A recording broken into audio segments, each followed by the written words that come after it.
Good evening, everyone. We have an interesting program to follow for the next 50 minutes. This a paid political program.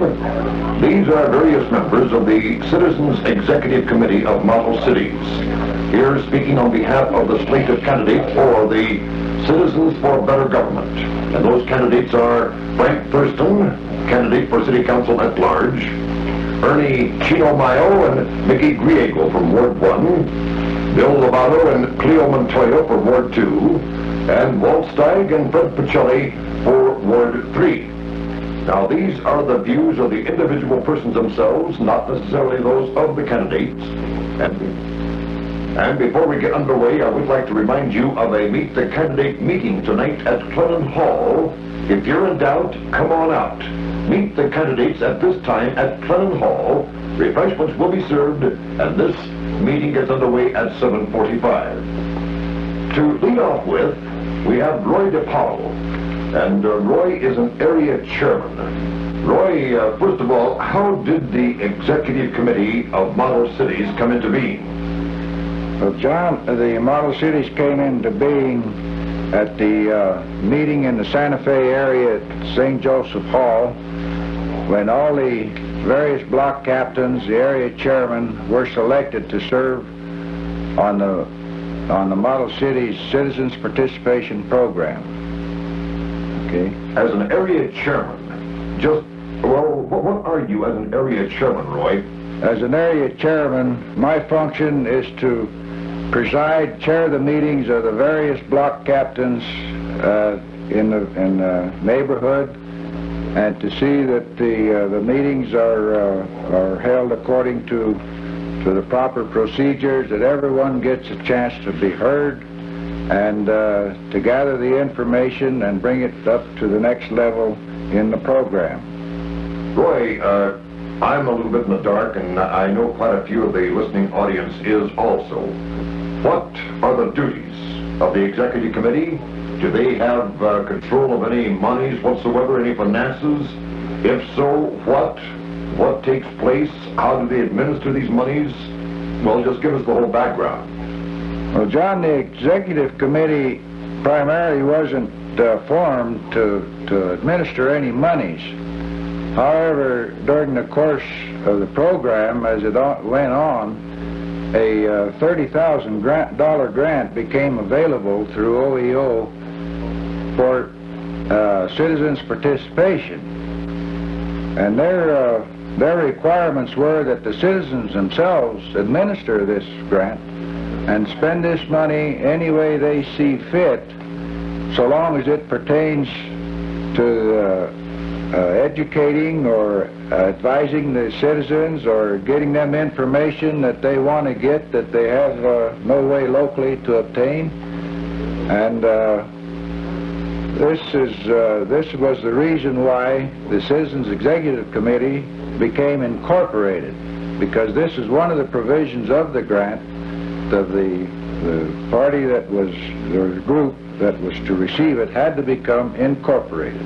Roy, before we go any further, let's kind of break down some of those initials that we've been using here. Now, you mentioned OEO, that's Office of Economic Opportunity. Correct. CAP. That's Community Action Program, and that's administered by Joe LaCrae as a director, and it involves 2 counties, Los Animas and Huerfano. And we'll be talking to Joe a little later on this evening. Any other initials we've left out? Are there any place? Well, CPC, which means the Citizens Participation Committee, and then the CDA, which is a City Demonstration Agency, which is part of the Model Cities program. And then, of course, HUD means the Housing and Urban Renewal Department, under which the Model Cities is administered.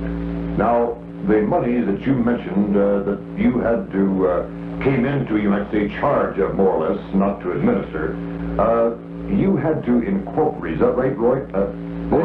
Become a corporation? This is correct. We had to become a non-profit corporation. Now, these are essentially the same members that made up the original committee. This is correct. There wasn't time, really, when this grant became available, to hold new elections.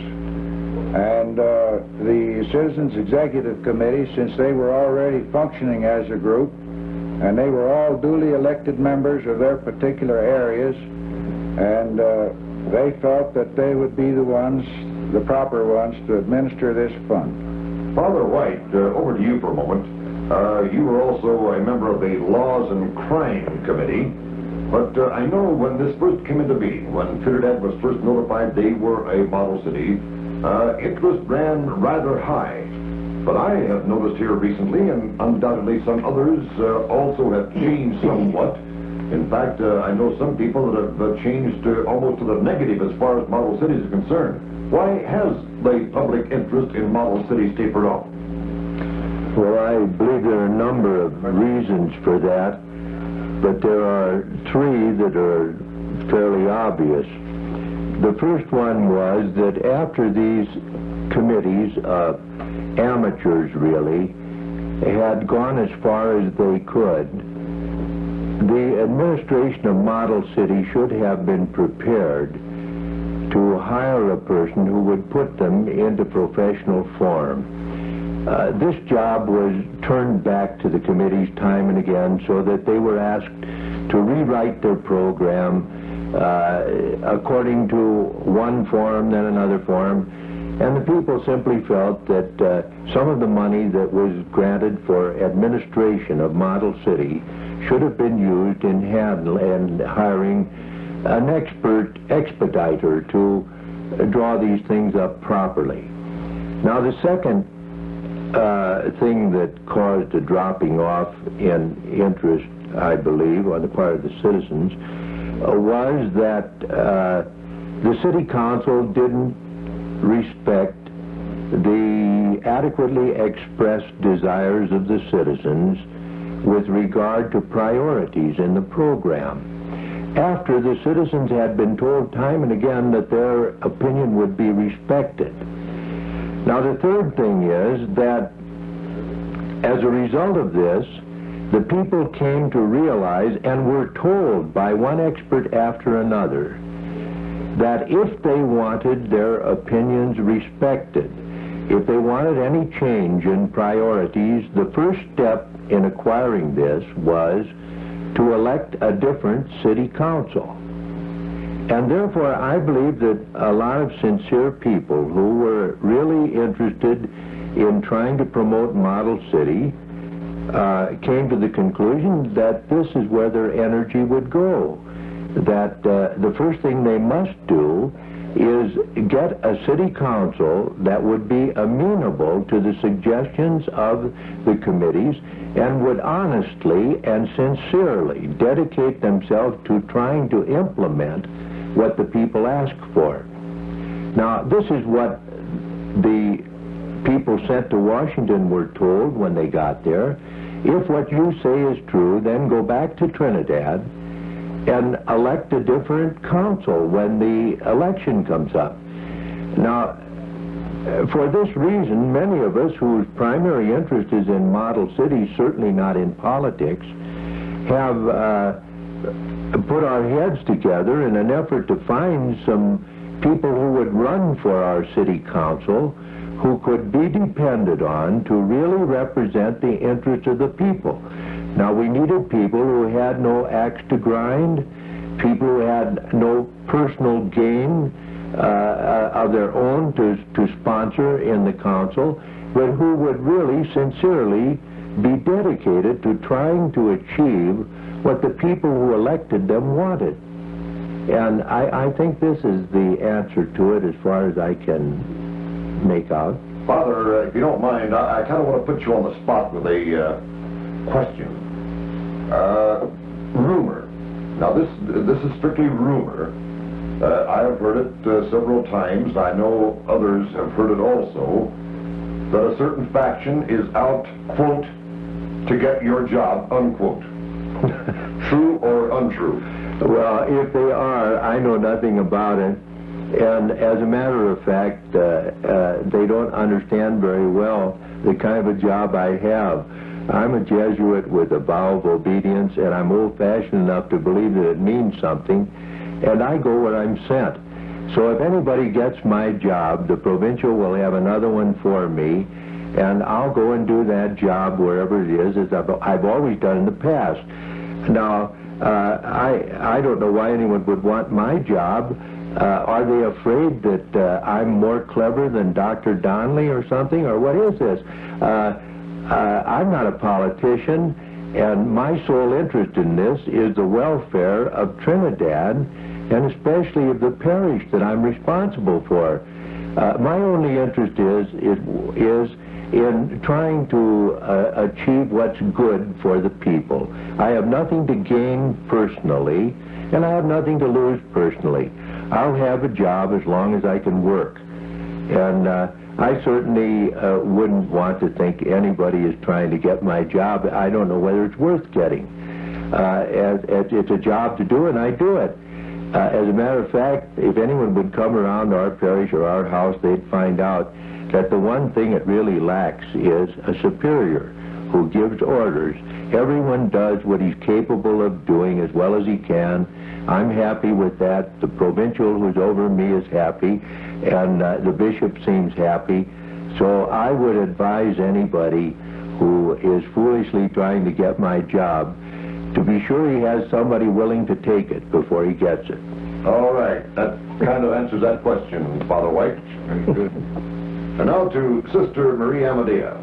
Sister, as a former member of the Model Cities Health Committee, what do you feel were the objectives of your committee in the way of planning and projection? Well, I'm not too sure how much the committee accomplished. The next few years will prove this. The group, I do know, spent many serious hours of hard work in the way of research, planning, budgeting, consultation with such experts as Mr. Rudy Kaya from Denver. The object of the committee was not only to make suggestions regarding a new and modern hospital complex, but to give consideration to comprehensive health planning for this city. This would include such factors as adequate and available prenatal care, obstetrical facilities available in Trinidad to all mothers, including low-income families, postnatal follow-up, an adequate health education program in all our schools, availability of such services as dental fluoridation, psychological and family planning services, care for the aged, which we most certainly have in Trinidad. The committee touched upon such allied health problems as adequate housing, sewage, food, and home environment conducive to mental and physical health. These are certainly problems which all organizations and groups must discuss and work out together for the betterment of Trinidad. Sister, were these, the items you just mentioned, were these some of the original recommendations of the original health committee? It certainly was, and these ideas were first presented as priorities voted upon by the people in the 4 block areas. Now, Sister, will you tell us about some of your projects to help the people and the poor in the Trinidad area? Yes, sir. To begin with, it was my own desire, when the Sisters of Charity left Trinidad, to remain here and work among the people. The permission was graciously granted by higher superiors. During the summer and fall months, Community Action undertook a number of projects to help in the way of a feeding and recreation program for about 1,000 children, a tutoring and sewing project for the needy, arts and crafts classes for the children. The Sisters at St. Joseph's held classes in 2 areas accommodating 130 children. They charged nothing for the classes or any supplies that were given out. I must say, for the most part, we've had great support from such people as President Guy Davis and the Trinidad State Junior College faculty. School District 1 under Title I has helped to supply families with clothing, and necessary shoes and things that they needed for school. The welfare department, public health, Father McGalloway, the St. Vincent de Paul Society, Father Woodward and the Sisters at St. Joseph House, to mention only a few. A few people closed doors in our faces, but we decided to just keep on going and not let ourselves be hurt by these things. This fall, at least 6 pairs of shoes were purchased and clothes for children who were unable to go to school. Part of these funds came from our summer talent show. At present, the North Garcia School is too cold, and we're looking for someone to accommodate us to move our clothing store closer to town in warm accommodations, which we hope eventually will pay for themselves. The clothing store emerged as a need. We started it in the basement of St. Joseph's Church. For Christmas, we are planning up to 150 baskets for needy families. We hope to work with public health, welfare, all the schools. We hope to have just as many baskets of toys. We hope to involve Head Start mothers. We hope to involve every organization. We're not asking for any remuneration, any credit. We want everybody to work together, and everybody is just as free to supply names. We just want to give a nice, happy Christmas to needy families in the Trinidad area. And if you will call, we'll be glad to pick up anything you have in the way of clothing, in the way of furniture, in the way of toys, or if you can give us time, just call 846-6661. And I want to take this opportunity to thank each and every one for the things you've done to help us help the people of Trinidad. Thank you. Well, thank you, Sister Maria Amadea, the former member of the Model Cities Health Committee. Incidentally, I do want to repeat that the people appearing on this first portion of our program tonight, stating their views, are their own views and not necessarily those of the candidates. And speaking of the candidates, I do want to remind you once again of the Meet the Candidate meeting to be held at Glennon Hall tonight at 7:45. If you're in doubt, come on out. Meet the candidates at this Meet the Candidate meeting at Glennon Hall at 7:45. Bernard Jesko, the administrator of Mount San Rafael Hospital, in a recent issue of the Chronicle News, and by this I don't mean to involve the Chronicle News in any political way, shape, or form, but there appeared an ad stating, quote, "The following councilman voted for Hilberton funds for a new hospital," unquote, signed the fact finders. Would you care to comment on this ad? Yes, sir, I would. I was at the council meeting at which the councilmen voted for approval of Part 1 of project number 141. Part 1 does not approve of Hilberton funds. In fact, Hilberton funds were approved December the 14th, 1968, approximately 10 months ago, in Denver at the Colorado State Department of Health by the State Health Board. Therefore, it is my opinion that the fact finders are in error. On the Washington level, Hilberton funds are given to the respective state health departments, and in turn, the state health departments approve funds for local projects in their state, such as in Colorado, a hospital for the city of Trinidad. Mr. Jesko, on that same theme, what is the status right now of the, what is the title, the Los Animas County Health Association, is that the title? The Trinidad Area Trinidad Health Area Association. Well, what is the status of that right at the moment? They are a private, non-profit board organized to run Mount San Rafael Hospital and to provide necessary health facilities for the citizens of Trinidad and Los Animas County. And do they have access now to Hilberton funds or no? They do. We have a resolution from the State Health Department signed by an officer of the Health Department stating that we have the Hilberton funds. Well, thank you so very much, Mr. Bernard Jesko, the administrator of Mount San Rafael Hospital. Now, Mrs. Leonard Hawley, Mrs. Marge Hawley, and Carol Shablo also. First of all, Mrs. Hawley, why are you, a relative Johnny-come-lately to the city, active in community affairs?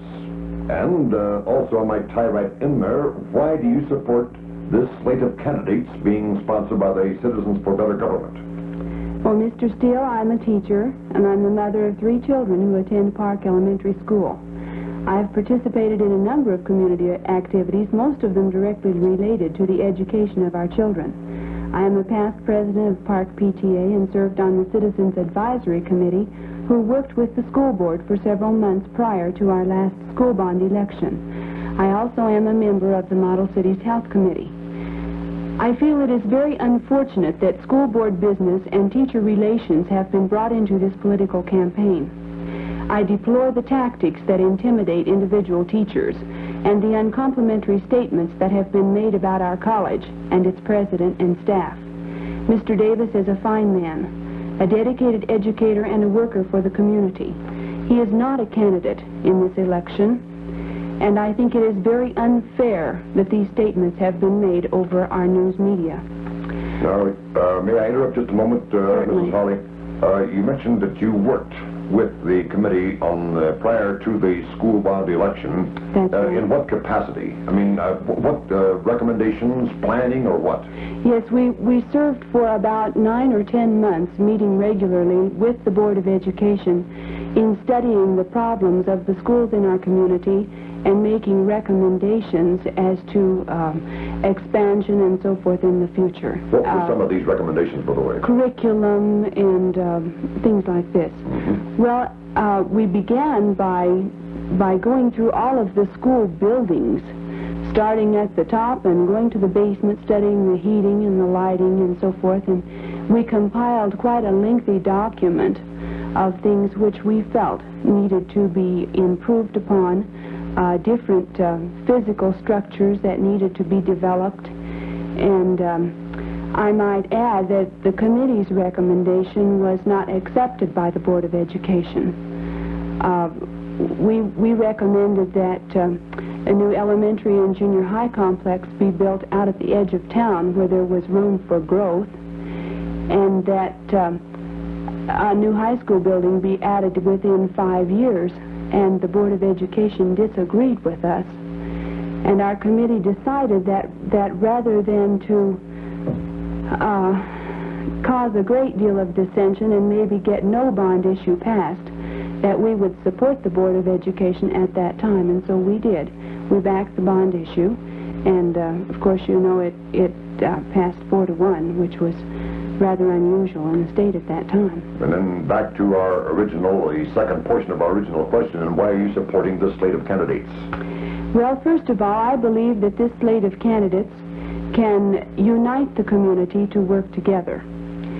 There have been a number of statements made in a derogatory manner about newcomers to the community, those having lived less than 15 years in our community. And I would like to mention that probably 1/3 of the college staff members could be considered newcomers. And yet, in this period of time, they have enabled the college to increase its enrollment 4 times over.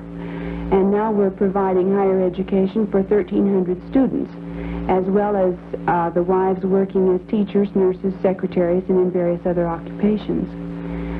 We need newcomers. We need new ideas. We need more industry. The newest industries that we have right now were established by people who have come to our city within the last 10 years. We need new people with new ideas who have the energy and the enthusiasm and the education to make our city grow. Go ahead, pardon me. In a radio broadcast Friday night, Dr. Donnelly inferred that people who have lived in this community less than 15 years have no right to an active part in our government. I feel that this attitude will certainly discourage newcomers from staying and contributing their efforts to the growth of Trinidad. And it will most certainly affect the decisions of any individuals or industries who might be thinking of coming to Trinidad. We live in a mobile society of educated people, and we must welcome newcomers to Trinidad and encourage them to take an active part in its growth and development. I guess that we can be considered newcomers in Trinidad because we've only lived here 11 years. But we consider this our home. We've bought property here, and we pay our fair share of taxes.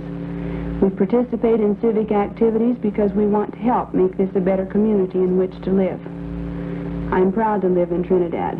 I'm proud to be raising my children in this community.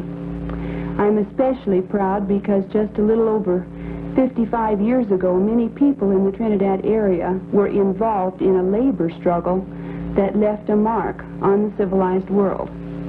Here in our area, many people suffered through more than 15 months living in tent colonies through a bitter winter and suffered a great deal because they believed in a principle. At that time of the Ludlow massacre, more than 2,000 people who spoke 26 languages among them were living together and were totally dedicated to a common cause. I am especially proud that my children are going to school with boys and girls whose grandparents and great-grandparents were willing to make such great sacrifices for something that they believed in. Now our community is divided by political factions, and this election will provide a new opportunity for us to unite behind our council and work together for our community. I support this slate because I feel that they will work together to unite our city. It's time for a change in the city government of Trinidad.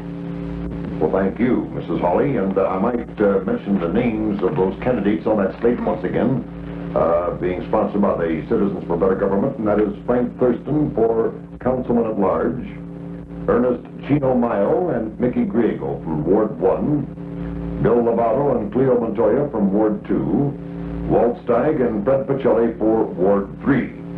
Now, Carol Shadlow, you are also a member of the former Model Cities Health Committee. Why are you backing this slate of candidates? Well, John, first of all, I might comment by saying it is not the former Model Cities Health Committee. We still are, as far as the people in the structure is concerned, we still are on the Health Committee. I stand corrected. John, I might say that I'm backing these candidates because of my experience over the past year with this Health Committee. As Model Cities Chairman for the Health Committee, it is essential that we have a City Council that is willing to cooperate with these committees and will hear the citizen. Over the past year, the City Council has ignored the wishes of the people, such as the money for the hospital not being given. In the focal point document, James Griffin stated that a hospital was a top priority, and it fell to the bottom, that is, to the point where no money was allocated at all after the first of the year. And as far as the cooperation with the committees goes, much to the Health Committee's surprise, when we opened the focal point document, there had been inserted into the committee's plans a proposal for the James E. Donnelly Foundation Hospital. This was without our knowledge, and therefore I went to the City Council and asked that this be deleted because this was a citizens program and was supposed to be written by the citizens themselves. And then he had the nerve to publicly denounce this Health Committee because we had voiced our opinion. And I'm backing these candidates because I believe these people do want to hear the voice of the citizen, and I think this is very necessary. Okay, well, thank you so very much, Carol Shadlow. Mine are very short also. Well, now we have Mrs. Pat Peru, along with Alex O'Gean. And Alex, you are a block captain. I'd kind of like to know, we had Roy DePaulo a little earlier as the area chairman. You are a block captain, number one. What is a block captain? And number two, how did you become a block captain? I am now a block captain selected from my area, and it's so happened that I had to that I was put in as a replacement. I'm a member of the Citizens Executive Committee also. Before I became a member of this committee, I was elected by the block captains as a replacement in the Santa Fe area to be the block captain. This automatically made me eligible to be a member of the Citizens Executive Committee. You were elected a block Right. captain. That's right. You mentioned as a replacement, may I ask for whom? It was a vacancy that existed there at the time for my daughter. She was the block captain, and she had to resign, and I took her place. What exactly? Just what is a block captain, Alex? A block captain is you might call it a leader in the blocks in the block to where I reside. Now, may I ask another question, Alex? Why are you supporting this particular slate of candidates? Simply because I have been on this committee, and from all that I have seen, as long as I have been concerned with this model cities, and being a member of the executive committee, I have seen that this committee, in every respect, has been absolutely striving for everything in the way of betterment of the city. All right, Alex. Mrs. Brew. Pat, are you a member of the Citizens Executive Committee Incorporated? Yes, I'm the secretary, and I also served as chairman of the Recreational Health and Cultural Committee on the Model City Program. Well, now, we talked to Roy DiPaolo a little while ago concerning the title, the Citizens Executive Committee Incorporated. How are the funds on the advisory training program administered? The funds are deposited in the First National Bank under the Community Action Agency account. The Citizens Executive Committee has the authority to spend this money, and a finance committee has been selected to approve all bills before they're presented to the total Citizens Executive Committee. Expenditures of these funds are filed with the Community Action Agency Office for payment. Pat, I know that this has been going around town, and I think that this would be a good time for you to answer this particular question. Now, why did the Citizens Executive Committee hire Bill Chamberlain as its publicity director? Bill, formerly the editor of the Chronicle News. Now, why is he hired as your publicity director? Mr. Chamberlain was hired as publicity director so that those citizens who were unable to attend the classes at the junior college concerning issues in model city programs could still benefit from the classes by having the full class and discussions printed in the newspaper. Pat, may I also ask you the same question? Now, we just asked Alex, why are you supporting this particular slate of candidates? Because I don't think that the present council has listened to the wishes of the people of the city of Trinidad, and I believe that each one is an individual in his own right and has the betterment of Trinidad at heart. Well, thank you so very much, Pat, and I want to remind the listeners about the Meet the Candidate meeting tonight to be held at Clennon Hall at 7:45. And the slogan, if you're in doubt, come on out, meet the candidates. And again, they are at large Frank Thurston, Ernest Chino Mayo and Mickey Griego from Ward 1, Bill Lovato and Cleo Montoya from Ward 2, and Walt Steig and Fred Pacelli representing Ward 3. Refreshments will be served, and that will be at 7:45 tonight at Clennon Hall. And now we have Dr. Stanley Biber to come in and visit just a wee bit. And first of all, Dr. Biber, let's talk about funds. Everyone likes to talk about money. How would funds be administered for a hospital, Model Cities funds? Well, many have asked, why are Model City funds necessary to build our hospital? I wish to reiterate, we intend to build this hospital under the auspices of the Trinidad Area Health Association, whether or not we receive Model City funds. We have the necessary monies in the form of Hilberton funds, donations, and recently short-term financing, now complemented by a guarantee from Bosworth and Sullivan Company for $1 million of long-term revenue bonds, providing this much is needed. May I break in just a moment, Doctor? I have heard the statement made that this particular group does not have Hilberton funds. True or false? This is absolutely false.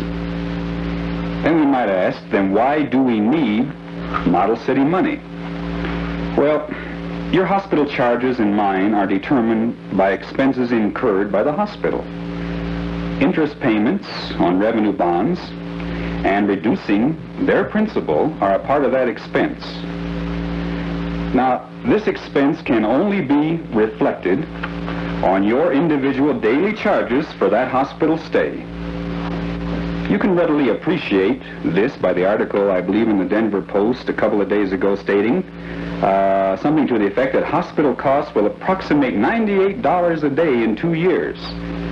Think then, by using $600,000 of model city funds to defray a goodly part of the revenue bond issue, we at the hospital will be able to keep your charges close to the present level. At least we hope so. Now think, you citizens of Trinidad, when your insurance pays $25 a day and the charge is $60 a day or more, who pays the difference? This is the reason we need model city funds for the hospital, for the benefit of each patient to keep the charges in their proper perspective. This is what Dr. Donnelly and the present consul are keeping from you by denying model city funds to the hospital. Dr. Viber, what is the overall dollars figure for a new hospital, total? Well, the total varies, of course, but we're sitting in the range of 2.1 to 2.2 million on our present thoughts on our new hospital. May I ask a question I've asked the same people that have appeared here tonight? Why are you supporting this particular slate of candidates?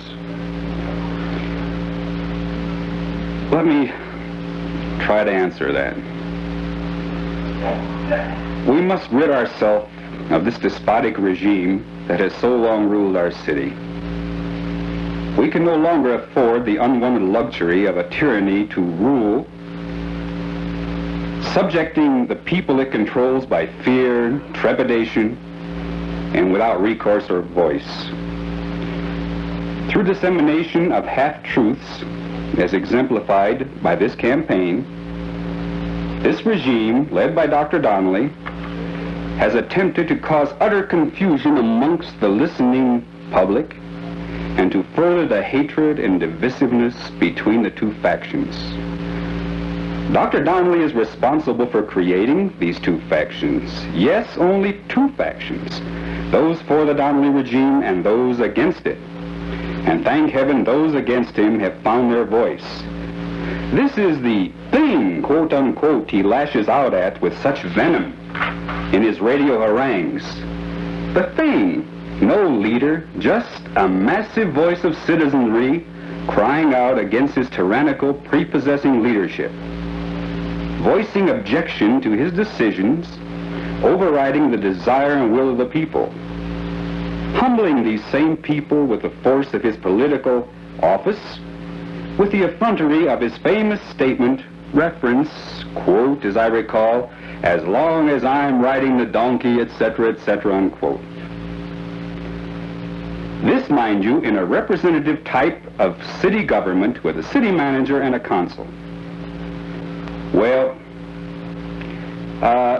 this no longer should be allowed to claw at the vitals of a nauseated public. We must be rid of this nemesis. Our town must have a breath of fresh air. Then and only then can we go ahead and promote a future for Trinidad with the cooperation of all our citizens. This is why, dear people, we ask you to vote.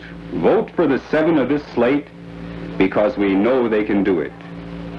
That, as I recall, and as I hope you recall, Mr. Thurston at large, Mr. Mylan Griego in the 1st Ward, Cleo Montoya, Lovato in the 2nd, and Walter Steigen Bocelli in the 3rd. Well, thank you so much, very much, Dr. Viber, and we do want to remind the folks, you just mentioned the slate of candidates being sponsored by the Citizens for Better Government. You can meet all of these candidates tonight at 7:45 at a meeting at Clennon Hall. And the slogan, if you're in doubt, come on out. Meet the candidates, refreshments will be served, and that will be tonight at Clennon Hall. Again, I do want to remind you that the views of the preceding people heard on this program were stating their own views and not necessarily those of the candidates. We invite you to stay tuned now for Meet the Candidates on KCRT Airwaves. Frank Thurston, Ernest Chino Mayo, Mickey Griego, Bill Lovato, Cleo Montoya, Walt Stagg, and Fred Pacelli. Right now, let's pause for a bit of a station break. You're in tune with 1240 Radio KCRT in Trinidad, Colorado. Our time now, 20 and a half minutes past 6 p.m.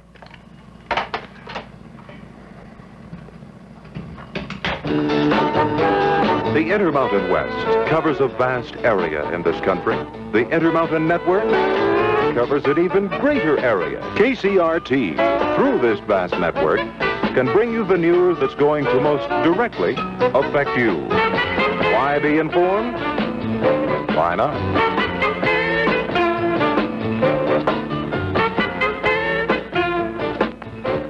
21 minutes past 6 p.m. now. The following broadcast is a paid political broadcast paid for by the Citizens for Better Government. Good evening, and meet the candidates via KCRT once again. The candidates for the Citizens for Better Government. And they consist of candidate for Councilman at Large, Frank Thurston. From Ward number 1, Ernest Chino Mayo and Mickey Griego.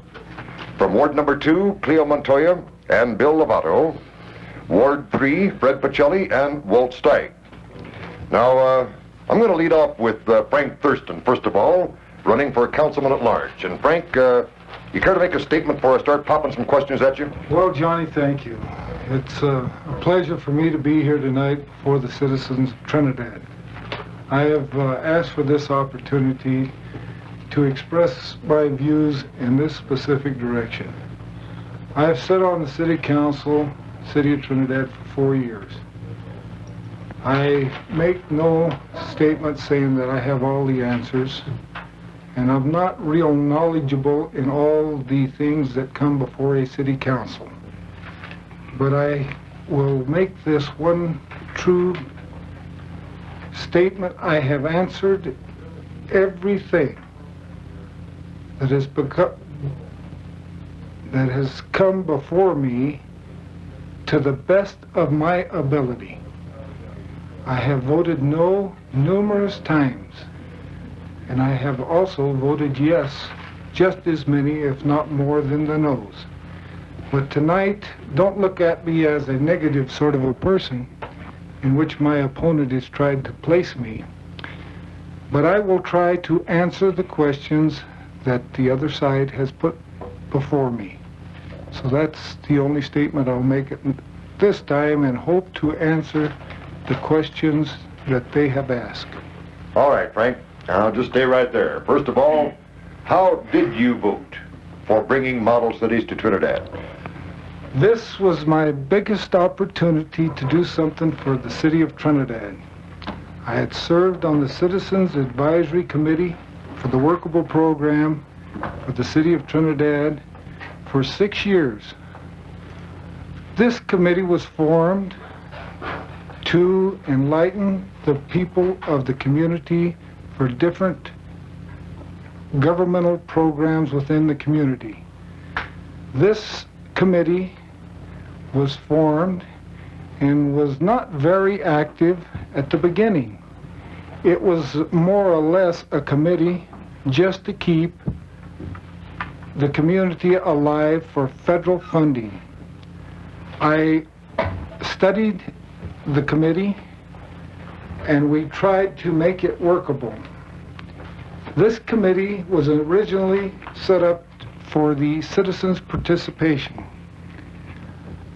The chief executive of the community appoints this committee, and it was appointed to serve the community for the Workable Program. And its chief responsibility was to keep the citizens informed. Did you vote no for modern high schools? No, I did not vote no for modern high schools. I voted yes for high schools. I got out and I worked for the bond issue. I did vote no for the $670,000 that went out of the Model Cities program for the construction of this gymnasium instead of going on to the academic building. I did vote no for the $670,000 in this direction for the reason, and I specified this reason, that I thought it was wrong to put all this money into one program. This $670,000 had originally been set up to put into a different hospital, the Dr. Donnelly Hospital. This $670,000 was intended by the program, as the way I evaluate it, as seed money. The full $1,225,000 was told to us that this was seed money. This money should be placed within your community to grow things. I believe that you cannot expect a good harvest from a crop if you dump all your seeds in one hole. And this is why I voted no on the $670,000 for schools at that time. Not that I was against schools. I went out, and I think Mr. Marty come in and sat with us at this Citizens Advisory Group, and we went on record in support of the bond issue for the high school. We thought this was tremendous, and when we set up the Model Cities program, and I was very active in setting up the Model Cities program, I went down and I talked to our city manager one day, and he says, "What are we going to do, Frank?" He says, "They want $20,000. We can't come up with $20,000 to build this application for the Model Cities." And I says, "Well, Mr. Veltri, we have to have this Model Cities. This is the thing that we've been working for. I've sat in meetings for 4 years now trying to think of something, and the group especially worked so hard to come up with something beneficial for the city of Trinidad." I says, "Can't we do this ourselves?" He told me this. He says, "Mr. Thurston, if you can get your group together and come down here and let us get together with the city employees and build this program, we will try it." I called a special meeting of the Citizens Advisory Board. We went on record, we voted, we would unanimously come down and assist in every way possible to build up this application for Model Cities funds. We worked. I shouldn't say we worked, they worked, because I did the least of all of them. But each one of the committee picked out a separate phase of the operation and went after labor. Every angle that was covered, I think we forgot a few. Labor was one, wasn't forgot, but we covered labor by Vic Macaluso, I think, was labor. Dr. Jimenez went for health education and welfare. It was various people of this committee. Mrs. Rose Mestis worked diligently for this setup. So we, as a group, and Mr. Veltri built this thing, city manager did, with the help of his staff. Also with the help of this Citizens Advisory Group and other groups within the community. And at that time, we suggested, and I think it was Reverend Chandrick that made the suggestion, that the school district #1 would be the boundaries of the Model Cities program. And this is the way it was originally set up. So how can these people say that I have been against schools? We worked hard to get the school bond issue passed, and I want that to go on record, and this is a truth, not a political propaganda sort of thing. This is facts. I can back it up by people that were involved in it. Frank, did you give Dr. Donnelly a resignation from City Council? This is another a very false statement. Now, I did give Dr. Donnelly a resignation at this place that he stated. It was down at this place that I think young Sanders and Harry Sayers had, a coffee shop. It was a resignation from the chairman of the Citizens Advisory Board. I says, "Dr. Donnelly, I cannot be a puppet You've called me a stupid sort of a person, that I don't understand city government. But I may be stupid, but I'm not a stooge to anybody that starts dictating policy.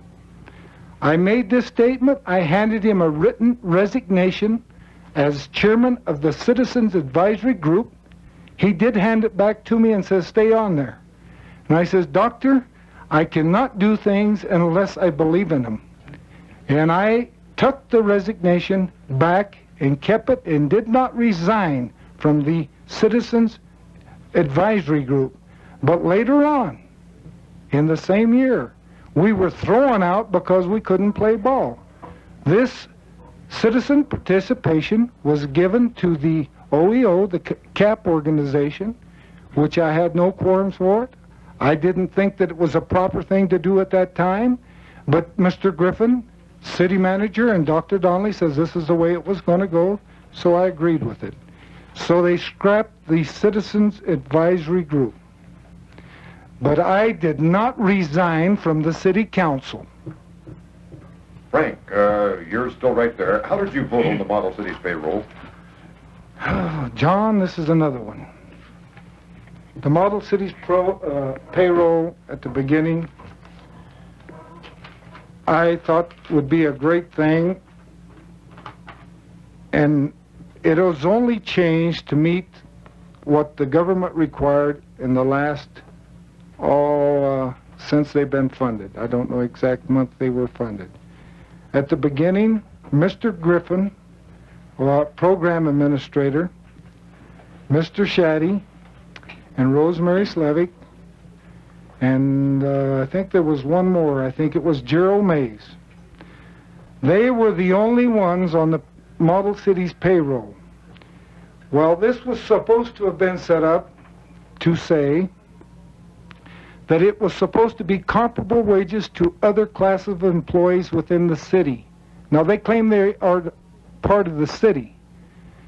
But how can they be part of the city when you have a city manager who is supposed to be running city business making less than the program administrator of model cities? Mr. Griffin receives $1,166.66 per month. I felt this was wrong. This is not including the fringe benefits, the sick leave and so forth that goes on to this. Mr. Mays, the deputy administrator, $875 per month. Crunchy Shaddy, assistant administrator, $958.32 per month. The secretary, Mrs. Rosemary Slavic, $600 per month. I thought this was out of line. I told him at this time that I thought it was out of line and that I could not approve model cities payroll unless it was doing as set up by the government. They says, well, look at what the Trinidad State Junior College president is getting. They didn't say, look at the qualifications required for each job. They tried to compare it with the highest paid job in the community, except maybe a doctor. I don't know what they make. Frank, did you vote no on the water transmission line? I voted no, not on the water transmission line. I voted no to construct a scrap transmission line. 3 years ago, when Dr. Donnelly came in to the city council, now he was not on the city council at this time, and he says, this is good pipe, and you people, I am on the board of utility board, and you people must buy this pipe. You are really going to make a big savings. This pipe is the only pipe that you should really buy. It is going to save the city of Trinidad a small fortune. At this time, I had went and inspected the pipe that was piled on a site near Branson. I looked at the pipe, I studied it the best I could with the knowledge that I had, and I seen and I felt truly that it was not pipe for water for the city of Trinidad. It come in 18-foot pieces that had to be welded together, compared to 40-foot new pipe. New pipe was $7.50 a foot, I believe, and this old scrap pipe was $2.50 a foot. Now, the government had told us before that they would give us half the price of the new pipe, but they would not give us anything on old pipe. Yet he insisted that we were going to save money by buying this scrap pipe at $2.50 a foot. Now, I may be stupid, but I just can't be got to. Now, when you buy pipe at $2.50 a foot, and it's in an 18-foot lengths, and you have to pay to weld this pipe together, and they don't weld it for nothing, and then it has to be treated inside, which new pipe does not have to be, and come up and say that you're going to save money by buying scrap pipe. They could not convince me of this. For 3 years, I argued this point, and he says, shut up, it's a broken record. Well, I really believed that it was wrong to put the water for the city of Trinidad in an old gas pipe. So I stuck to what I believed in. Frank, if you don't mind, we'll move along to one of the others and come back to you in just a few moments. Want to point a couple of questions now to Mick Griego. Mick is a candidate for City Council from Ward 1. Mickey, first of all, what qualifications do you feel that you have which will enable you to be an effective councilman?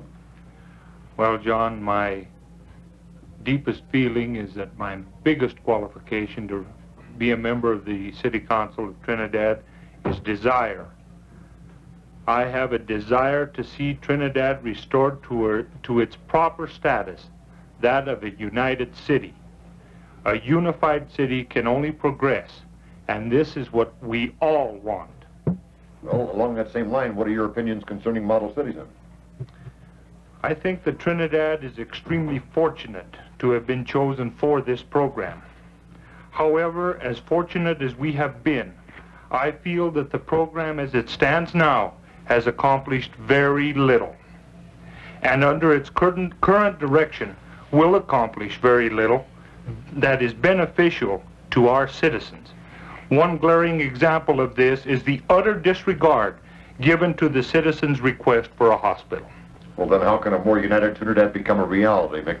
I think that by continuing to ensure that a Citizens Executive Committee is active and its views are given full and just consideration by our City Council. Also, that the CDA Director performs his proper function, that of being the people's voice in presenting the people's request to the City Council, and not being a puppet controlled by the Council.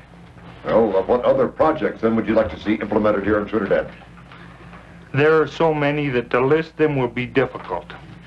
However, some of them must be education, and this must include vocational education.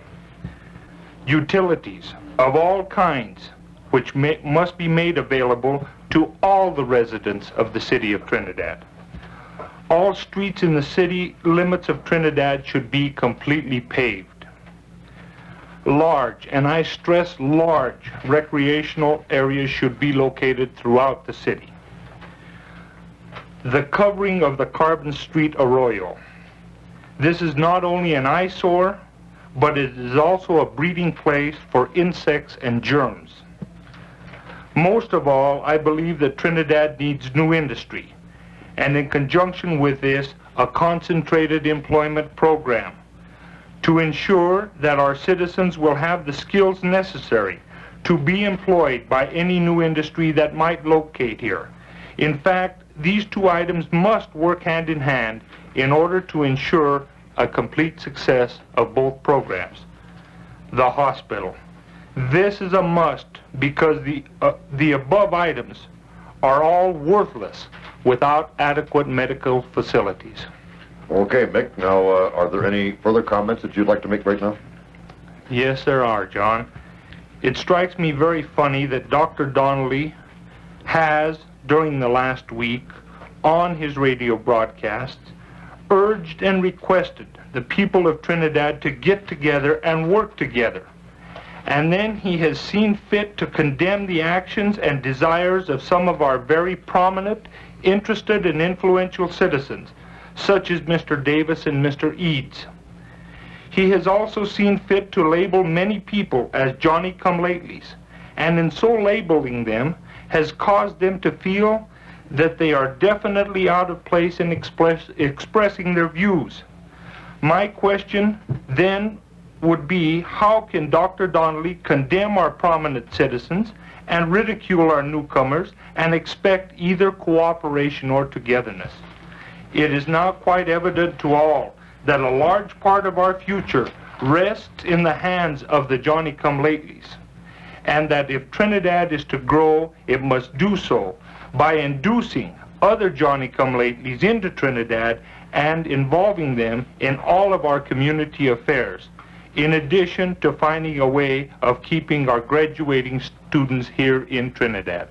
All right, let's come over to Chino now. Ernie Miles. And Chino, what are your opinions concerning home rule? Well, John, at this time, I'm not an expert on this subject. I believe that very few are in Trinidad. They really know it, and it could possibly be a good plan, but I don't think enough explanation has gotten to the people on this. I don't think we're ready for it, and I would urge all the people to vote no come tomorrow in the election on the home rule.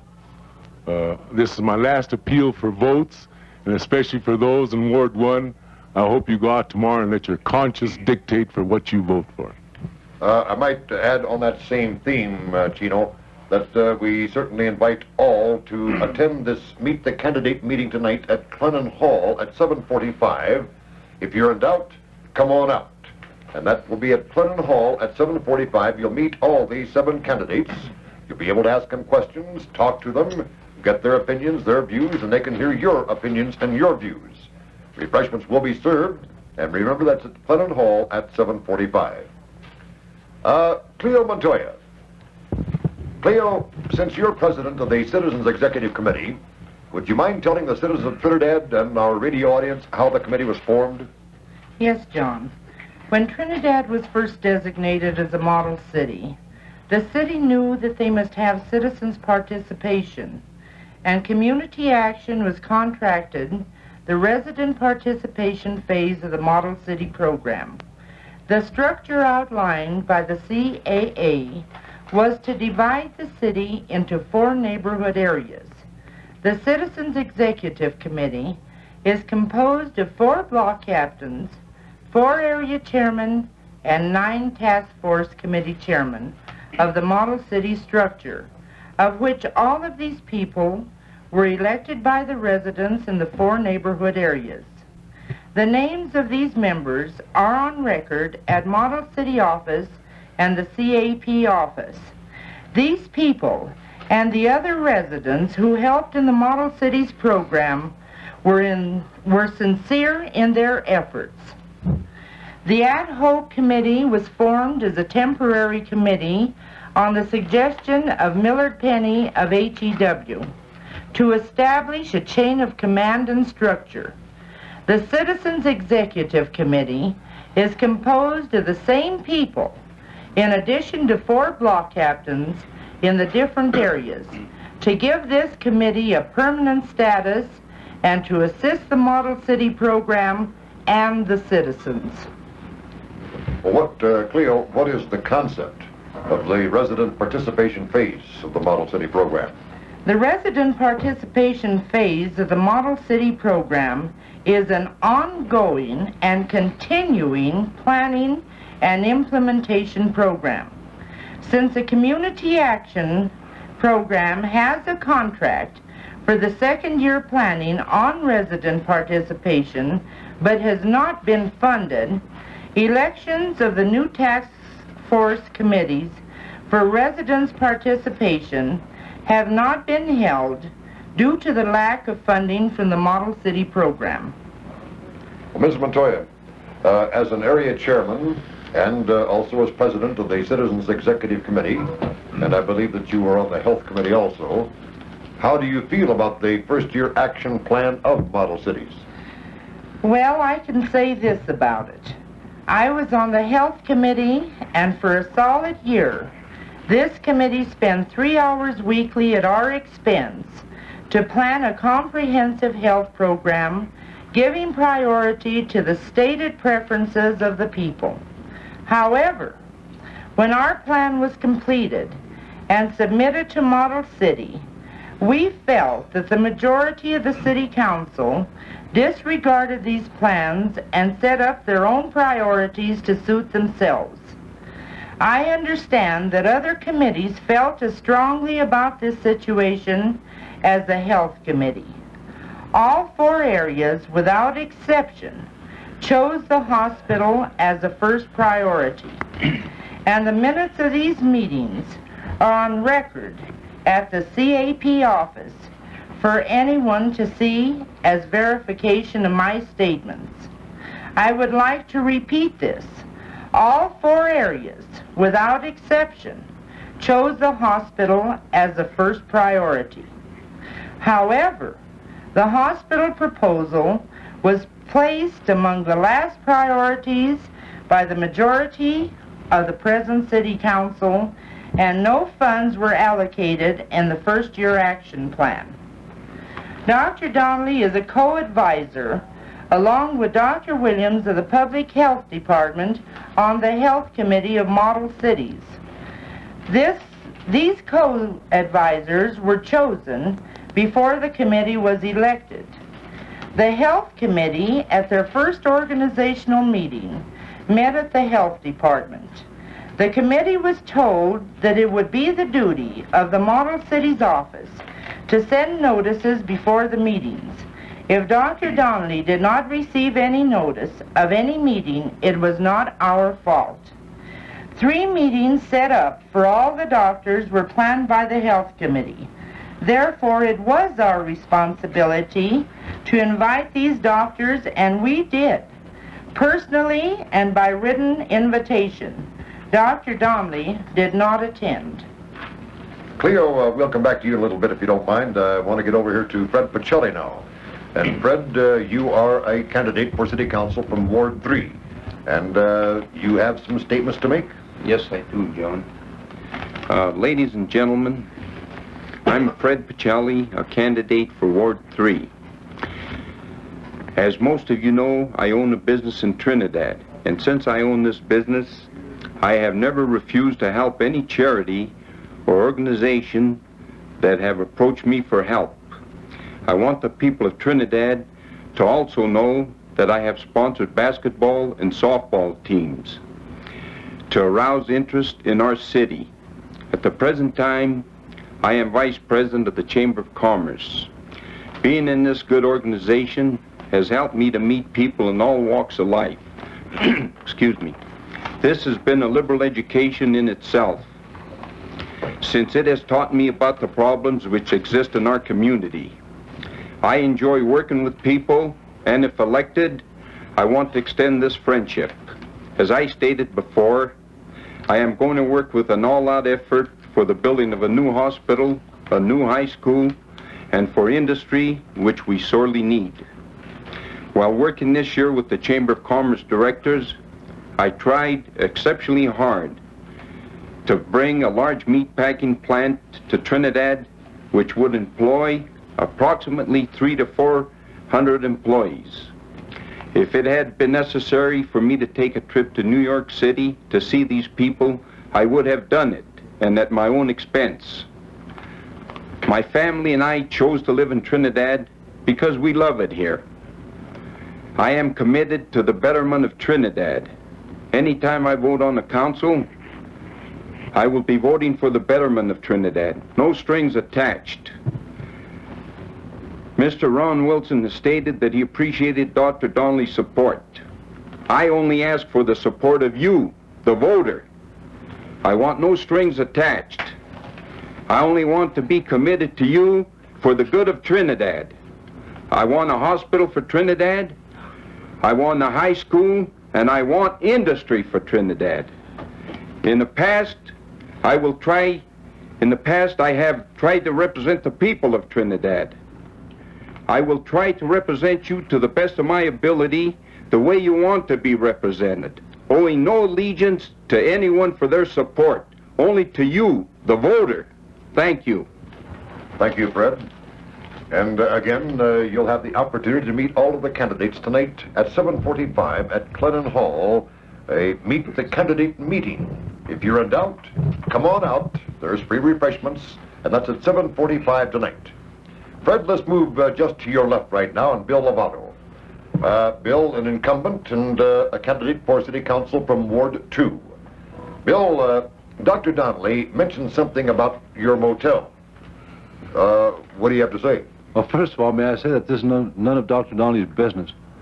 If this is all right with anybody else, as far as I'm concerned, I don't think it's any of his business. What I do, everything that I've had to work for. I haven't asked Dr. Donnelly for one penny. And when I have to make a payment on that motel, Dr. Donnelly certainly is not going to make a payment on it. And when I asked for an SBA loan, I did it because I'm entitled to it as an American citizen. If the SBA thought that I wasn't worthy of an SBA loan, they wouldn't have given it to me, or they wouldn't have loaned me the money.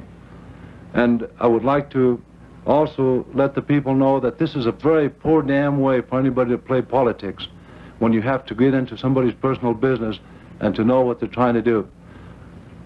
I think that it was mentioned that because I have a motel that I do not know what it is to be poor, that I do not know what poverty is. Well, for Dr. Donnelly's information, when I was a young fellow, I had to starve just about. I had to put a piece of bread in my pocket to get to school because this is all I had to eat. I know what it is to be poor. But it just so happened that I've worked hard. I've worked hard through determination. My wife has helped me. My wife worked for 17 years to try to get us ahead. And whatever we have today, we have it because my wife and I have worked diligently, and my children need it, and I'm going to help them out as much as I can. When I get myself on my feet, I'll be able to help somebody else out who needs help. And I'm not going to be the type of guy that goes around bragging about what I do. I'm going to mean and I'm going to do what I say. And I don't want anybody to get into my personal business. I don't get into Dr. Donnelly's personal business. I don't care what he makes and I don't care what he does. That's his personal business. But I don't want anybody attacking me on what I have and what I've done, because I've never cheated anybody out of anything, and I don't intend to. This is my personal business, and I wish he would learn to keep his nose out of it. Dr. Donnelly also questioned your ability to teach, Bill. Well, Dr. Donnelly evidently doesn't know too much about teaching himself, because as far as I'm concerned, when it comes to teaching, I've got a 4-year certificate, and I'm a graduate from a legitimate college. And I can teach just as well as any high school teacher they have at the high school, or any teacher in school district number 1 for that matter. And I can do the job as well as anyone else can, and I'm not afraid to be checked on, and anybody can come in and check on me. My students, they're good students, they respect me, and I demand respect from them. And I don't want anybody cutting me down like this because I don't appreciate it. I try to be as gentle and as kind and as courteous to everybody that I possibly can be. But I don't like this man's attitude, and I don't give a damn whether he likes it or not. Bill, did you vote against the transmission line? No, I didn't vote against the transmission line, John. I voted in favor of it. I voted in favor of anything that's beneficial for the entire city. The only thing that I have ever voted for, against rather, as far as transmission line is concerned, is that old scrappy pipe that he talked us into buying. And that's the only thing that I've ever voted against. And I don't believe that citizens of Trinidad are entitled to any second-hand stuff. It's our tax money, and we deserve nothing but the best. And why should we have to settle for a scrappy old pipe that he decided to buy? Let's go back to Cleo Montoya again. Cleo, could you throw some light on this advocacy training grant received by CAP and then was in turn delegated to the Citizens Executive Committee? Yes, John. This grant, $30,000, was given by the federal government for the training of residents of the model city area so that they may be afforded an opportunity to have more meaningful participation in the citizens' participation phase of the Model City program. OEO has committed $3 million of training and technical assistance money and $1 million of planning development program funds to be funded in model cities neighborhoods.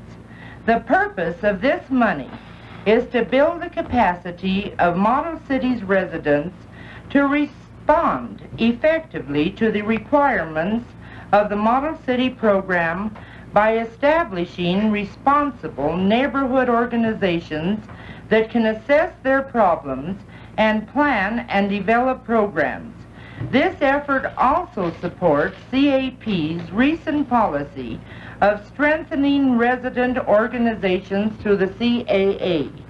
The Citizens Executive Committee formed a nonprofit corporation in accordance with OEO in order to obtain this grant. It is not the persons involved, it is the offices involved. Any person in the future who will be elected to these offices of area chairman, committee chairman, and four block captains from each area will be members of this board. Public forums are held weekly at the Trinidad State Junior College since the start of this grant, and all residents are invited to attend. This is not a program for a chosen few, and residents have the right to ask for information on any subject that they wish to be enlightened on. If more people could attend, then the better this program could become. We strongly have urged citizens to involve themselves as the Model Cities program develops. The Model Cities concept is a program for the people. We have already had classes on home rule which were beneficial to those that attended. The Citizens Executive Committee tried to enlighten the citizens on this subject. I would like to make an additional statement.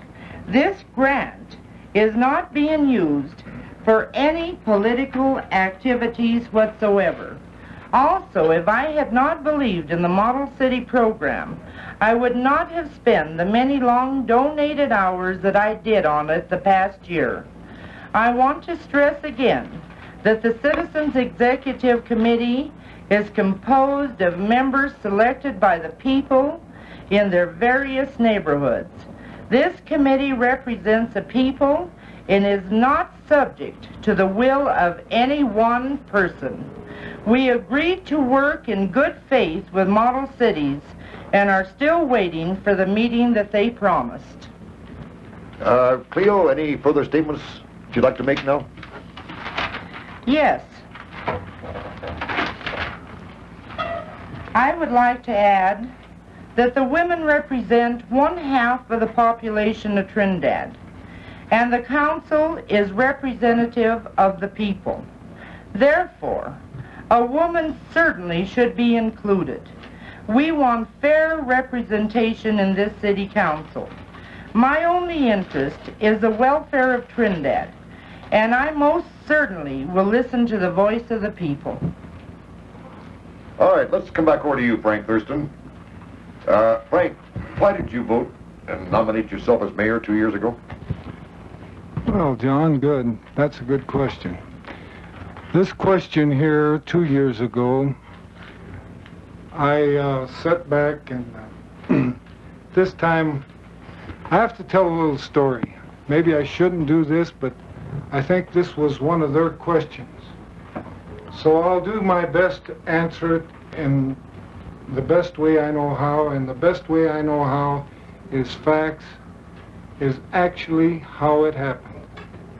After the election last November, and Dr. Donnelly was elected at large, and we had a meeting to try to determine who was going to be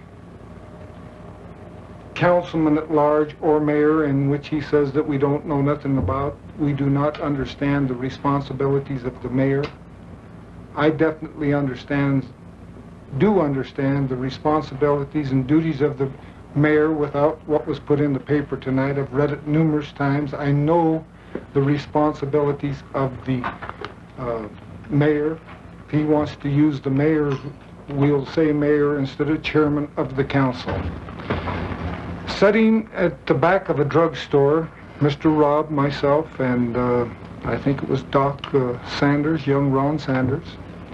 I says, Mr. Robb, I think that you would be a very good candidate to chair this council for the next 2 years.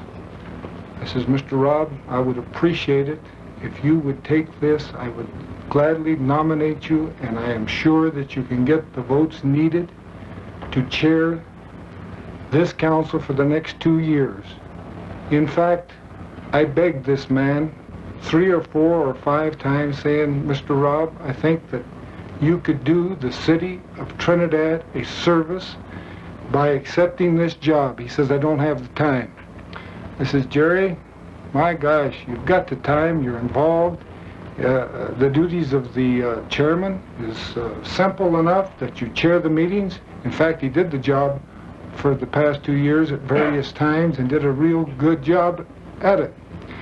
He says, no, I'm sorry, Frank can't do it, I'm committed. I says, what do you mean? He says, I've committed myself to go for Dr. Donnelly.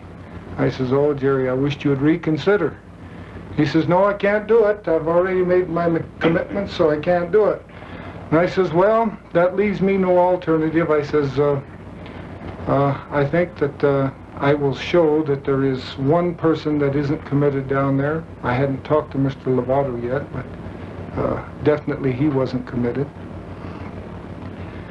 So I happened to be in the hospital. This was a month before the actually taken seat at the council. All right, I asked the doctor, I says, Doctor, would you please let me out tonight? I would like to get out for at least a couple of hours to go down to the city council chambers and take part in this. He says, well, I don't think you should, but all right, if you feel that you're up to it and you really want to go, go ahead. I says, all right. I went down there. I nominated myself, expecting only to get the one vote. But I did want the people to know that there would be a choice. But to my surprise, Mr. Lovato supported me 100%. He felt the same way as I did. So, this is why I nominated and voted for myself. I thought the people of the city of Trinidad, he said himself that he wasn't giving me a free ride in here. I felt at that time that he didn't deserve a free ride as chairman, because I had watched this man the 2 years prior, before he wasn't even on the council, and I seen how he set directions, specific directions, and I felt it was wrong. So I felt this as a responsibility to myself and the people I represented. Frank, one more question, and I want to get over to Walt Steig. How did you vote on the proposed prefab homes? Well, here we go right back to model cities. A fellow by the name of Mr. Garcia hit us at the council meeting with a proposal and said, this is modular home week.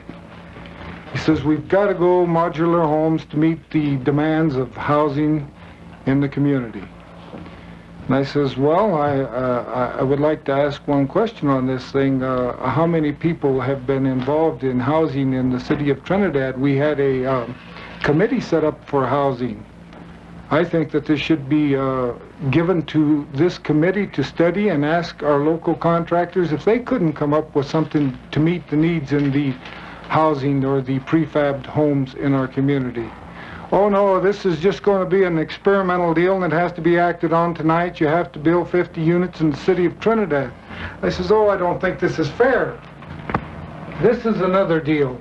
Everything down there, you never have an opportunity to study. The proposal is hit with one night, you have to act on it or you're going to lose it. Well, I've always felt that if anything is good for the city of Trinidad, you have to have time to study it. They put it on the agenda and try to rush it through. Well, this one didn't go through, but Mr. Newman, part of the Redco firm that's been involved in model cities, everything seems to be channeled in one specific direction. Here he comes in to the community and says, we have the answer to your housing needs. let's put up this type of a prefabbed home. It didn't meet any of the codes or ordinances, and yet they tried to change them for this specific firm. So this is why I did vote no on this type of housing. I made the statement that if we build housing in the city of Trinidad, it should be to create a good, clean climate. I do not think that we should build a slum condition. I thought this was the program. Alleviate the slum conditions, let's get rid of them, let's build something that people will be proud to live in. And let's not label them. Just because a person is of the low income, let's give them something that they'll be proud of. Let's give them a feeling of they're needed in our community, they're on equal ground. I hate the thought of labeling people low income or saying they're poverty people, they're old age people. I just want to label people people. Let's treat them like people. Let's get these federal funds in here to build the things that we need, that we can be proud of. Not because I want to see any specific individual come into the community and bleed it. These programs are good. We need them. It is the salvation of this city. We really want them. But let's make them do what they were intended to do. John, I better quit or I'll talk all night. I get wound up once in a while. All right, Waldsteig, you've been sitting very patiently, standing by, and Waldsteig, a candidate for City Council from Ward 3. It seems that we've talked a lot about a hospital, but just one or two points might still be clarified, Walt.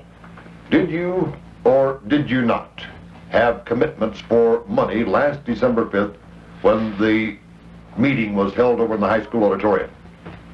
Yes, we did, John. I want to repeat, yes, we did. And I'm going to read to you what we said at that meeting.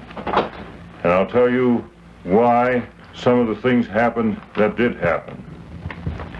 Mr. William Tracy got up before you good people who met us there at the high school auditorium, and I want to thank you again for the fine turnout at that time. But Mr. Tracy read a telegram from the U.S. National Bank in Denver. It is one of the largest banks in the state, if not the largest. Quote, the Denver U.S. National Bank will provide interim construction financing in the amount of approximately $1,600,000 for a community hospital you plan to build in Trinidad. Now remember, this is the Denver Bank saying this. They have a signed letter. We have that letter. They wrote this to us. But anyhow, to go on. This was providing the following conditions are met. I'm going to go slow on these, and I want to explain each one.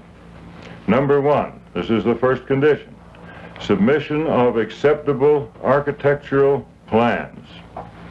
Well, I hope you realize, I'm sure you do, that we had been organized since November 25th. This was December the 5th, less than 2 weeks later. However, in that short time, we did get this letter, so I want to go on. However, we couldn't have any architectural plans by this time. It takes months and months to get complete architectural plans, so we didn't have them. However, right now, we are well toward complete plans, complete ready for bidding to build a new hospital. So we are well on the way now. And so I would say that we are close to meeting this first condition that the Denver U.S. National Bank laid out in this letter. All right, number two, the employment of responsible bond contractors. Now this is a requirement any time you build a building. You must have a bond, a person who will guarantee that the building will be built in case the contractor fails in his duty. And so this is a technical matter. This depends on the contractor, his integrity, and certainly when we would come to bids on a hospital, on a building of this size, we would certainly make sure that we had a responsible contractor. And it would be a mechanical matter of getting bid or bond for the contractor. Number 3, this is one of the conditions, remember, association receiving firm commitment of the Hill-Burton funds. Now, there's been much argument about this. At that time, we didn't have a commitment for Hill-Burton funds on paper. We had been assured by the State Board of Health verbally when we met with them in Denver that if we were the ones to be accepted to build a hospital, this group that we were with, that they would allocate Hill-Burton funds to us. So I want to read to you the copy of a resolution that we received. This was dated December 18th, I'm sorry. Here is the resolution. I, Roy L. Clear, M.D., hereby certify that the following is a true and correct copy of a resolution adopted by the State Board of Health on December 18th, 1968. I quote, "Be it resolved that the Colorado Department of Health allocate to the Trinidad Area Health Association, Incorporated, of Trinidad, Colorado, the full 45% of the cost of construction of its proposed hospital facility to be constructed at Trinidad, Colorado." Now there's a little more to this. I'm not going to quote the whole thing because it is a little bit lengthy, but that is the important part. And this is the State Board of Health, ladies and gentlemen. These are responsible people. They are acting for the state of Colorado in good faith. We accept this in good faith. Any insinuations that their word is not worth anything, I believe should be discounted. Certainly, the governor would not appoint people of this stature to the State Board of Health if he felt at any time they would just say anything they wanted to and not be ready to back it up. So we had this resolution. We still have it. Now we go on from there. There's a little more to it yet. We had on January 17th, the State Board of Health started to follow through on what they promised. And this is a letter, again, addressed to me from the Officer Murray A. Wold, Senior Hospital Construction Consultant of the State Board of Health. Dear Mr. Steig, and I quote, "The Colorado State Board of Health met on January 15th, 1969, and determined, in accordance with the resolution of December 18th, 1968, that $200,000 of 1969 funds would be allocated at this time. Part 1, in accordance with this allocation, has been prepared and is enclosed. Part 1 indicates that the balance, now take note of this, Part 1 indicates that the balance will be allocated from 1970 funds, but you are required to indicate at this time on the Part 1 the source of your funds, which must total the difference between the total cost of the project and the present allocation.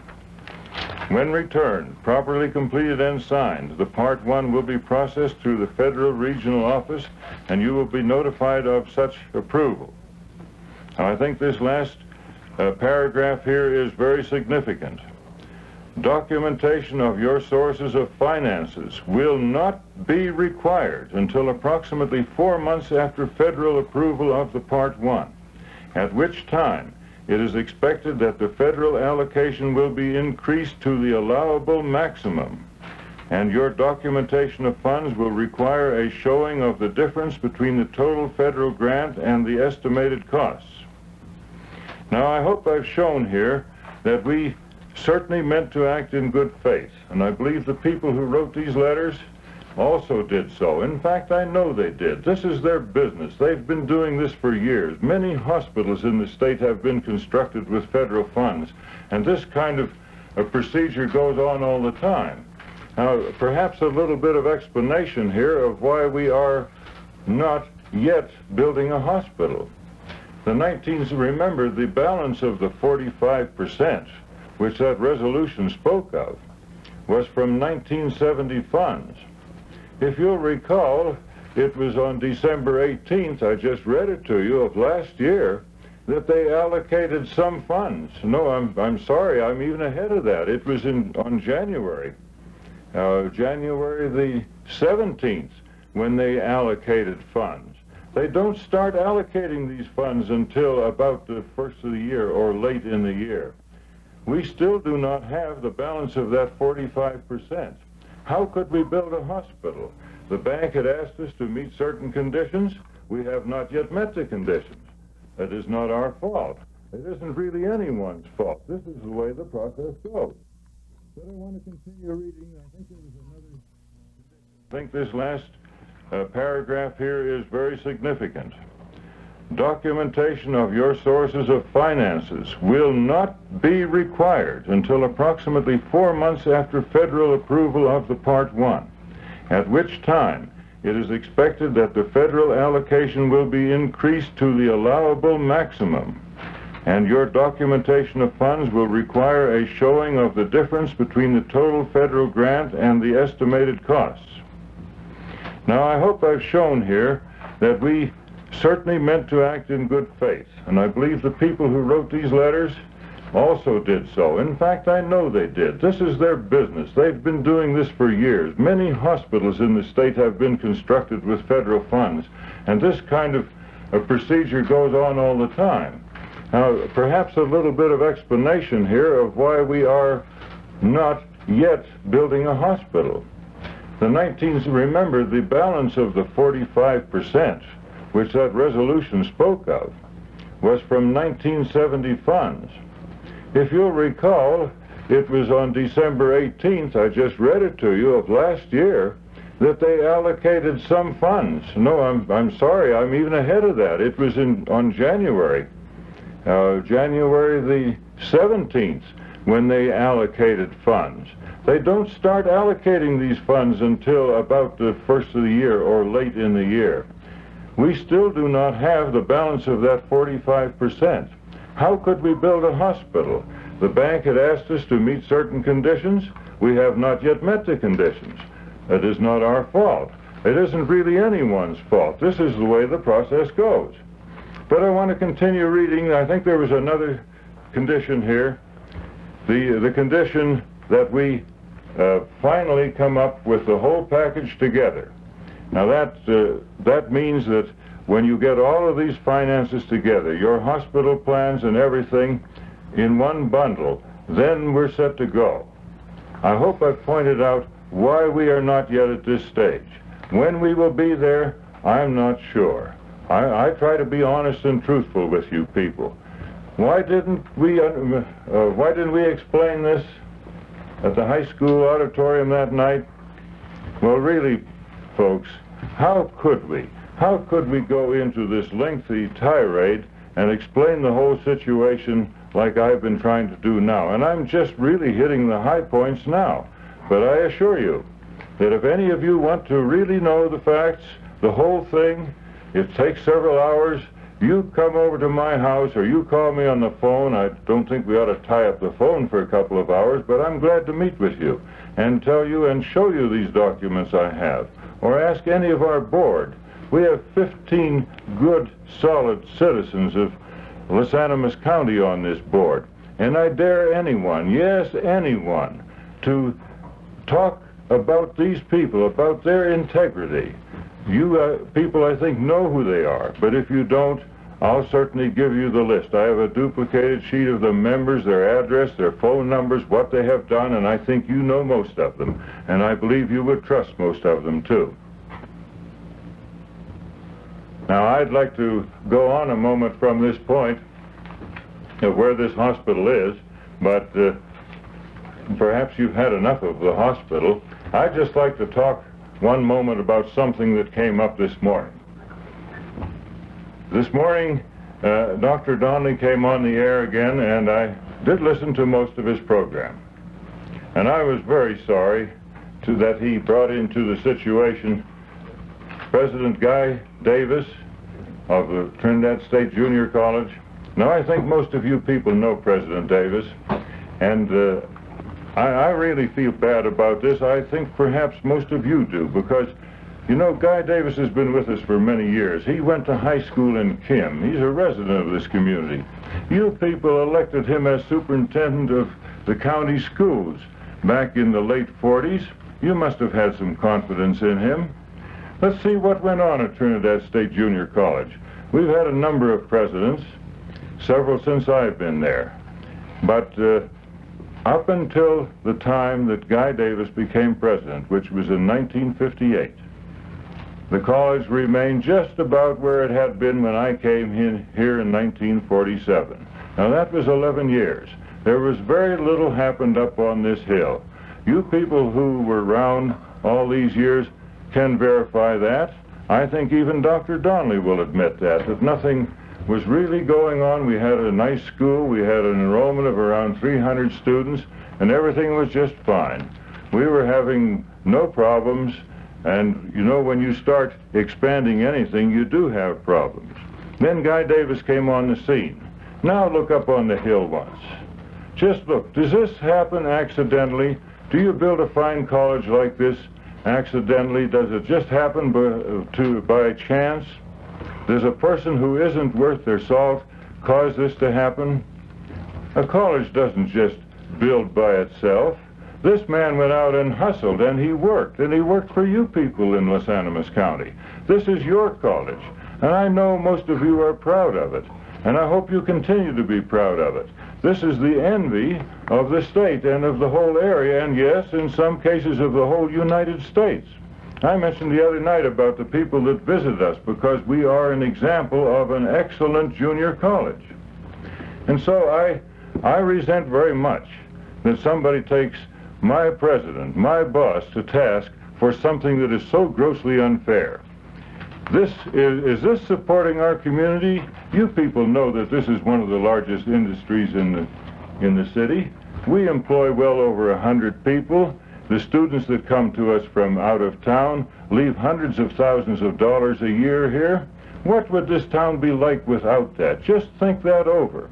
And here's a man who maligns a person who has done perhaps more for this community than hardly any other individual. Yes, including Dr. Donnelly. So now he's made a great fuss about President Davis's home. Well, that's another matter, and I'm going to turn this back to Johnny Steele because I'm getting worked up a little bit too, and I don't like to do that. So, Johnny, why don't you get me off the hook here for a moment? All right, Walt. We'll put Bill Lovato back on the hook then. Bill, going back to your teaching ability, why would Dr. Donnelly question this? Well, John, first of all, I want to go back just a couple of years here. It seems to me like a couple of years back, the doctor was running for the school board at that time, and I recall there was a group of us who got together at his office, and we planned a strategy to get him elected on the school board. Believe me, I don't know why I did it, but I did. Anyway, that I got together with a group of people, and we helped get him elected to the school board. As a matter of fact, not that I want any favors, but I also made a $10 contribution to his campaign. Now listen, this is a $10 donation. And I'm not supposed to be a rich man because I don't have that kind of money, but I did it because I thought this man was a kind of a man that could lead and get the people and the teachers going and help the community and also help the school district. Well, John, in the meantime, Doctor had aspirations to become a member of the city council. I could see it then. And before that, he mentioned to several people that one of the finest teachers at Trinidad High School could ever hire would be Bill Lovato, or was Bill Lovato. He's one of the best teachers that has ever come to school district number 1 at the high school. Now, this was mentioned before. Now, I was told this by a school board member. Well, anyway, that Dr. Donnelly became a member of the city council, and because I disagreed with him down there, and I didn't go along with a lot of things that he proposed, from then on, I was labeled as a poor teacher, one of the poorest teachers that school district number 1 has ever had. And John, God knows that I work hard. I work very hard with those students. As a matter of fact, I have one of our candidates' sons in my room, and this boy can go home, and I'm sure he'll go home, and he'll tell Mr. Mayo that Mr. Lovato has never mistreated them, and he has done everything in his power to help them and everything else. And I'm sure that little Ernie Mayo, I hate to bring little Ernie Mayo into this, but I'm sure that he would verify this, and so would the other students. But really, John, I can't see anybody cutting anybody down like that. To me, I think this is a very poor way of working politics, John. Let's go back to Frank Thurston. Frank, keep putting you on the spot. Good. That's where I belong. I think it's time that the people found out the facts about this thing. There's been too many rumors about my negativism. I hope that this will clear it up, but if it isn't, I would like the opportunity personally to answer any question to any individual and to back up my voting record 100%. And the citizens will have the opportunity tonight at Clennon Hall at 7:45, meet the candidate. I wanted to ask, Frank, how did you vote for the evaluation contract on model cities that's still pending? Oh boy, this is a good one. This is another political one. This one I think should have been on the agenda tonight, city council meeting. He's the one that insisted, Dr. Donnelly I'm referring to, that this be limited to just 30 days and let's get with it. We have to get this job done. We want to give this $50,000 to the Redco people. Mr. Newman is one of the men that's affiliated with it. $50,000 to evaluate the Model Cities program. Boy, this is a lot of money. I asked if this couldn't be delayed until further study could be made on this thing. I don't think anybody has made any effort. In fact, I asked Mr. Griffin, a couple of weeks ago, when I went in and asked about some pay rates. Have you made any contacts with other groups that might do this evaluation for a more reasonable sum? He says, no, I haven't. And I don't think he intended to. But I truly believe that either the junior college here in the city of Trinidad could do some evaluation in this. And if they could not do the job, I think the Colorado University could. And I think it can be done for a lot less than $50,000. I think even a sum of $10,000 for this job of evaluation for the past 2 years would be a great amount of money to be spent in this direction. This seed money, this is what I'm talking about, this seed money. They keep saying that I voted against $11 million. I voted against it. How could anybody in the right mind vote against something that would be good for the community? But when you vote against something that is bad, that you feel, and it isn't what you feel, it's what I felt was real wrong, and these are my votes, I felt, and I still feel, that this is money thrown away. If this $50,000 could be spent in the right direction, this is the intent of the program, not just to set a figure and follow it blindly. Set a figure, and if you're wrong, come back and look at it and set it in the right direction.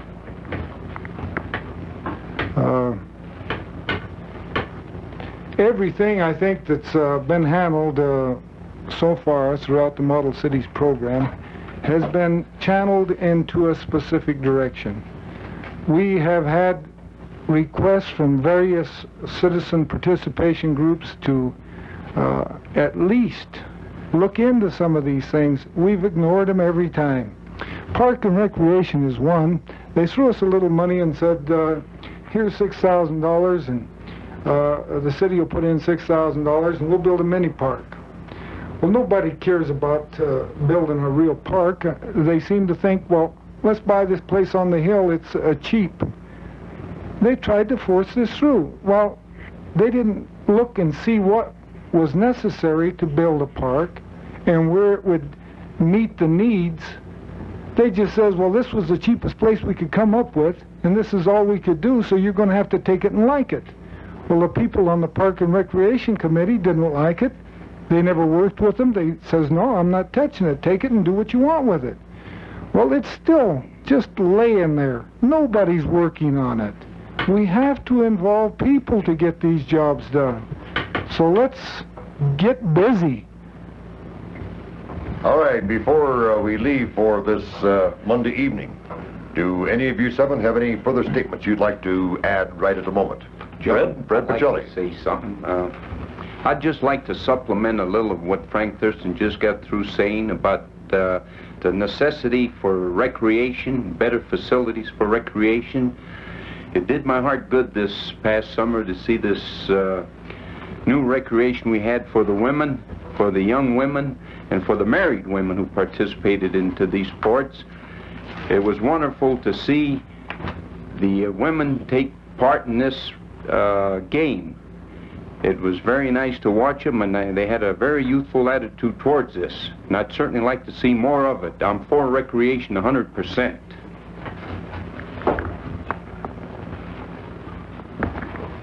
Walt, a further statement from you?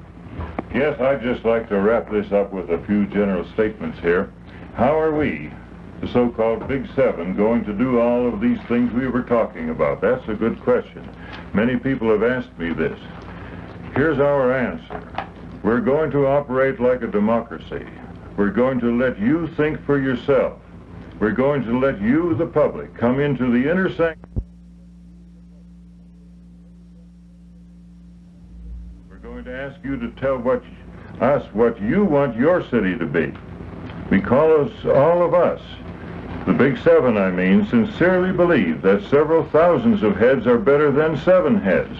Yes, even better than 1. Because all of us believe that an informed public, the people of Trinidad, you and your neighbors, can and will make good decisions. If you want your council to make all of the decisions for you, to tell you what is good for you, and to say naughty naughty if you gripe a bit, then don't vote for the Big Seven, because that isn't the way we're going to operate. None of us need the few dollars a councilman gets paid that bad.